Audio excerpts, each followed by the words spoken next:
In my line of work, forgetting something can be all manner of embarrassing. For the company, for the driver, can be problematic for the customer as well.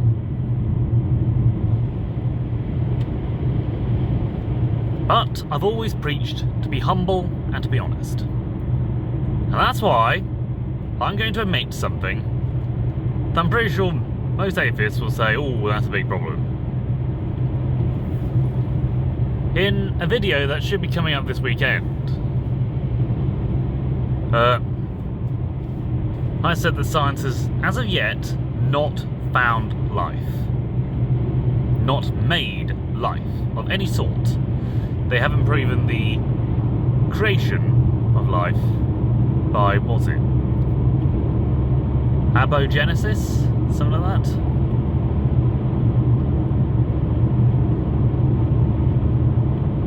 The thing is, I forgot about a certain experiment that's been going on for a good long while. I don't quite remember its name. Epstein-Miller experiment, something like that? I'll have to find the link for it, so expect a stitch here. I was talking about the Miller-Urey experiment, where they managed to demonstrate that amino acids could be, let's say, synthesized, but since they were doing it under, what was it, prebiotic terrestrial conditions, calling it synthesized is a bit off in my opinion. They're synthetically inducing it.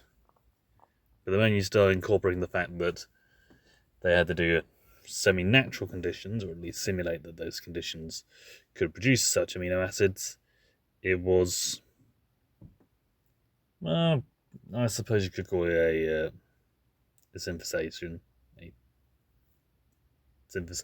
of it, but not in the sense that would disprove it couldn't have been done naturally.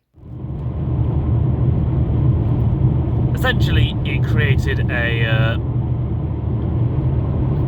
the early conditions of what Earth would have been like,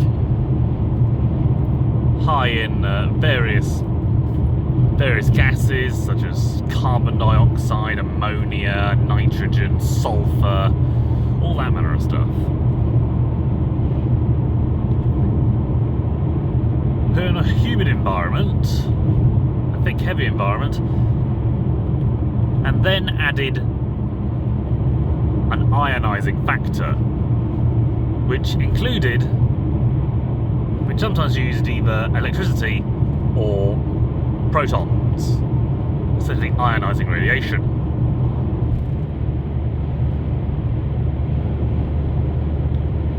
That created the basic amino acids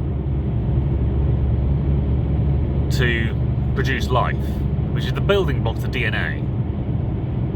Complicated chemicals that, in Earth's stable environment right now, is not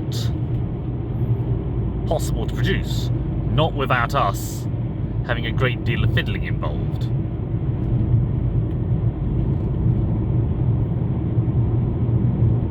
The experiment also concluded that these, if mixed around and sorted by tides and stuff like that, would eventually cobble together into RNA. I don't remember the exact chemical name for it, but it's basically the more primitive form of DNA, but separate. There are many forms of bacteria that use RNA, and many viruses as well. However, I know many people are going to say that proves life started like that. And indeed, the experiment showed that it doesn't take that long at all to create life like that under the right conditions. And whilst I know many people might say, oh, he's going to say it's a theory, we are going by theoretical science and going by theoretical conditions, but it worked. The hypothesis seems to be sound.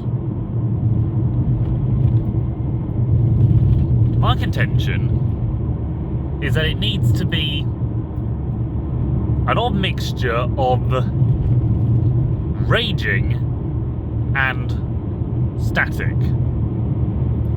It needs to be enough going on to create the amino acids in the first place, just enough going on to mix them together, and then enough time for them to rest for life to even get started.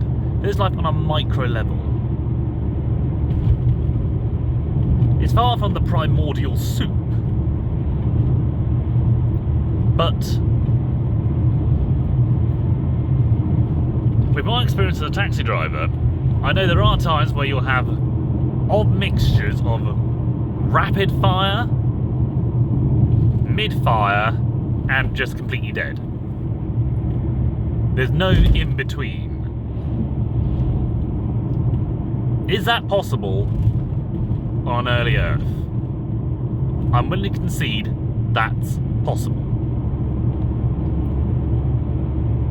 And it even said it doesn't really take that long, only about 60 days. So even allowing for atmospheric diffusion, for conditions being so scattered that the chances of those things come together in just the right order is astronomically slim. The fact that each of those things could happen, given the right conditions, shows that it is more than feasible, that it could have happened eventually.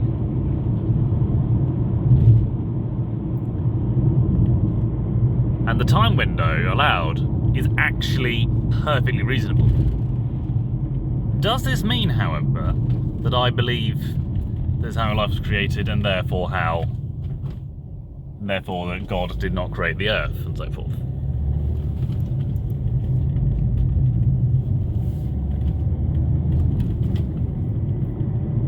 As many will expect, my answer's no. All of that coming together, all of the production of the amino acids and the combining of them, however, only produced RNA, which is only half the information. It takes a lot more fiddling around to create DNA, and so far, as far as I can tell, scientists have not been able to organically synthesize DNA. I say organically synthesize as in they haven't been able to recreate the conditions in which DNA could have possibly arisen.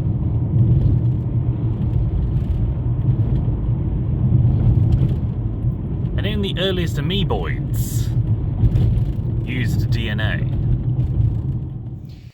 Just a bit of a correction, the earliest forms of life understood by science was most likely a prokaryote, which is a unicellular life form. You may say, hang on, there's actually a news story that did actually say they created life. And that is again one of the things I forgot about. Cynthia. A synthesized life form that's been able to grow, that's been able to do its own thing, that's been able to multiply, self-replicate, much like these potholes. But as far as I'm aware, and any ape is welcome to contradict me, Cynthia was, as the name suggested, fully synthesized. Every aspect of her was cobbled together from ingredients we had lying around. All of that helped create her, and whilst I'm fully prepared to admit they would have quite easily been able to sterilise everything, so there's no chance of any organic matter, well, pre-organic matter, pre-made organic matter from other microbes sliding in to join them. and thus potentially making Cynthia more of a cuckoo than a scientific discovery. I'm pretty sure they would have planned for that and sorted it out.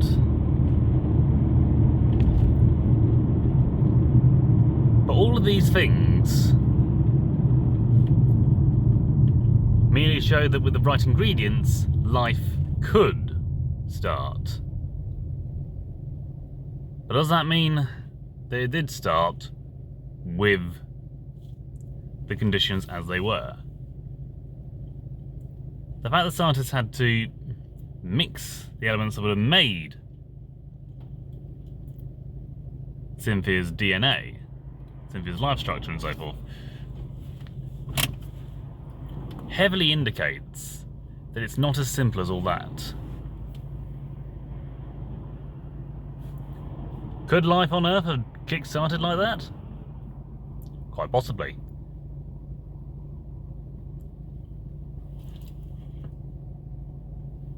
Could it have kick-started a number of times? There's certainly precedent for that. That would certainly allow for multiple chances to occur. Does that remove God from the equation?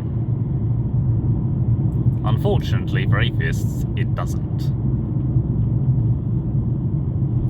Is this me trying to plug the gaps with God? No.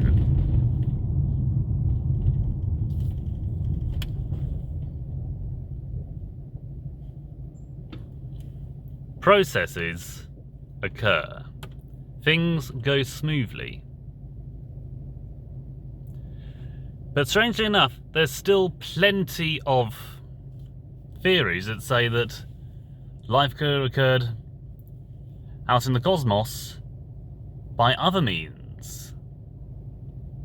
It could have occurred during the early days of the Big Bang. In fact, the genetic clock method of counting down time, counting down species, indicates that life should have been around before the Earth was, which gives credence to far-off stars being able to have life orbiting them in some form or another, or quite possibly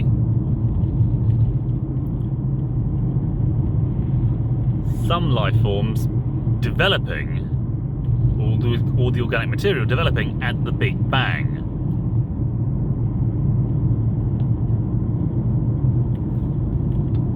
None of which precludes God. Another way the world could produce life wasn't found on Earth, but simply provided by rocks from space. And since there's actually a strong scientific theory that life itself existed before the Earth did, and possibly was even cooked up during the last minutes of the Big Bang, it could quite easily be that this is the origin of life. So that's another step put in the chain. We ultimately don't know the true origin of life. It may seem to be clutching at straws. And if that's the way you want to think of it, that's entirely up to you.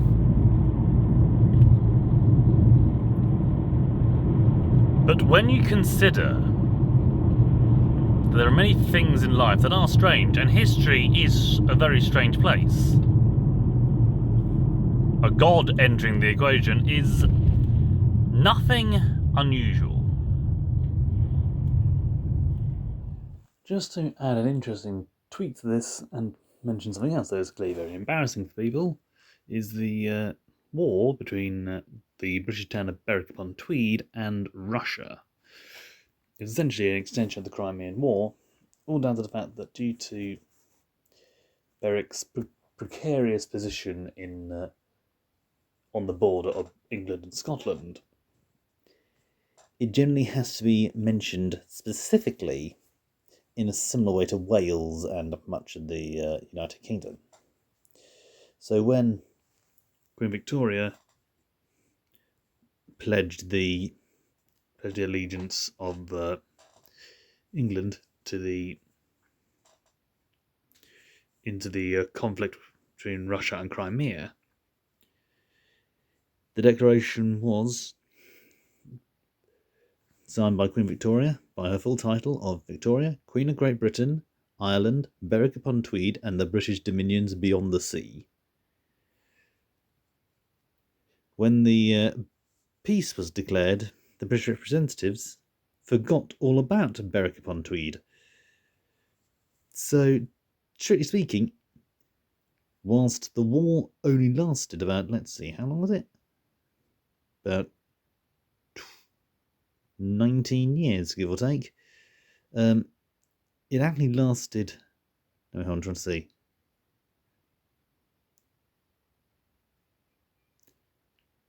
Yeah, a good long while, actually, yeah. It was only recently noted in 1914 that it was that Berwick was still technically at war with Russia. So, yeah, 6 Years' War. So it was officially ended a lot later than people actually expected.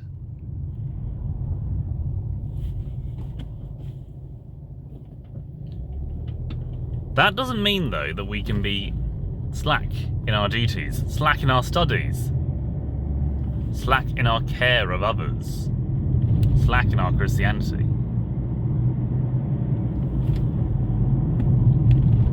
I forgot about this experiment. I forgot about Cynthia.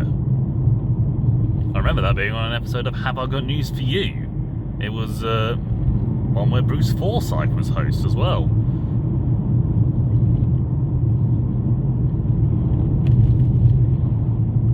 So, it's definitely something that should have stood out for me.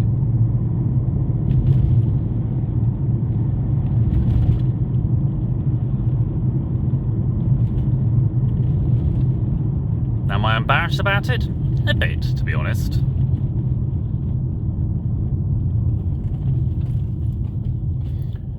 But, in my defence, with all manner of ridiculous arguments being thrown around by atheists left, right and centre, forgetting about one news story that happened a long time ago. I'm trying to think, it was within the last 10 years, I think, something like that.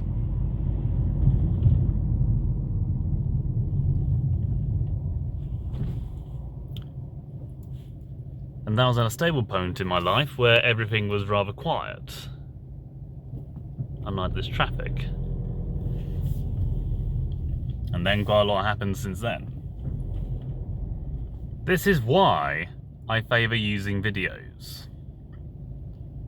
Because if I need to go over my essays, go over my arguments, and make sure that I've got something that could respond to someone, it's best I have it in a form I can simply access and present.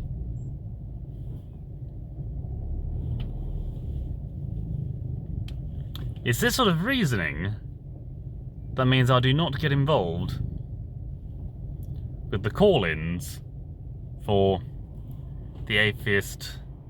what was it? The Atheist Society of Austin. Yeah.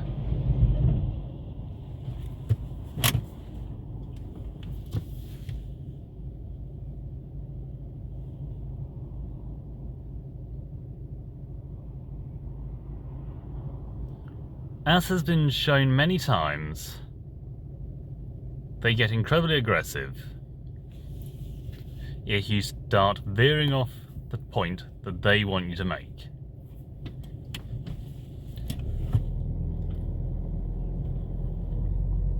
If they want to appear rational, they need to allow us to ramble on a bit, as it were.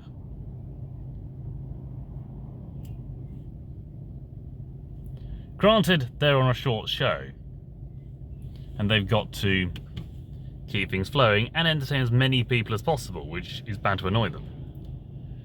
But then again, they do go through some pretty ridiculous arguments presented by people they've not only debunked multiple times, but also people who are actually very bad representations of theism as a whole. Hence why I'm able to give so many reels runs about them.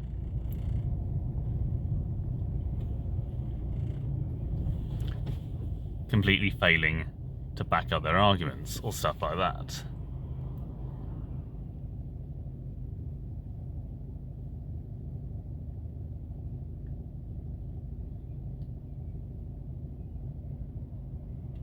So the three main reasons why I don't call into the Society of Austin. Firstly, that level of aggression, trying to railroad you into something. Second,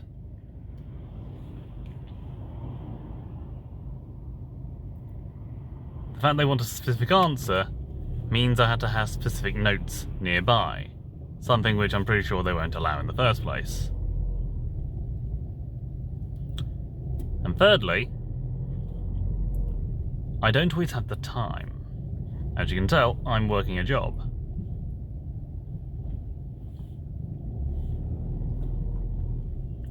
To give them a decent amount of time,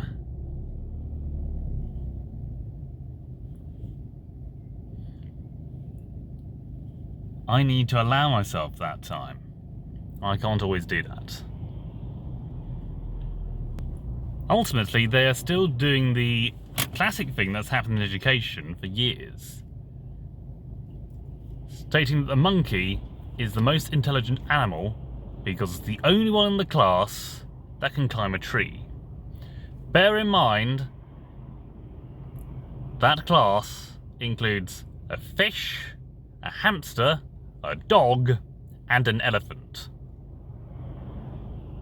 And yet the monkey's seen as the most intelligent because it's able to climb the tree.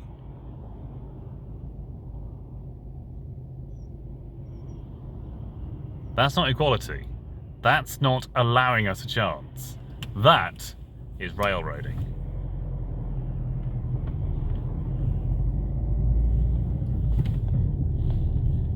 As anyone will tell you, if you try and force an experiment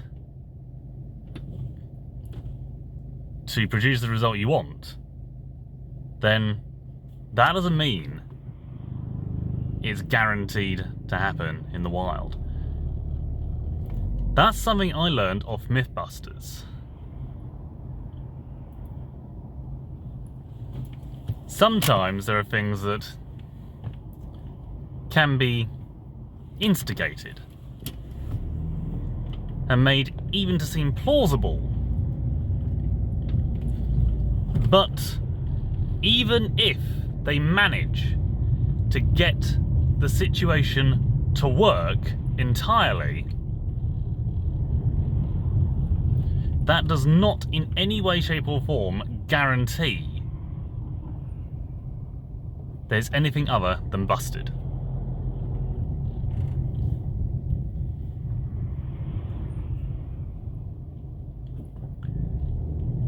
Mythbusters is a brilliant show.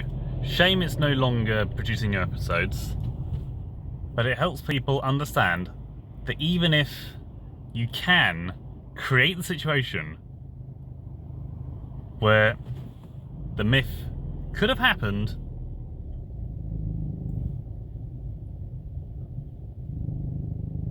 you can still prove that that situation is near impossible to have happened naturally.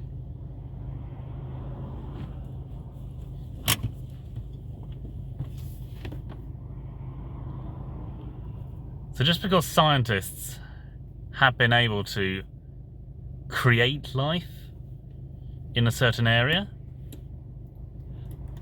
in certain situations, doesn't necessarily mean that those situations, those conditions were available on Earth at the time that life would have been starting out.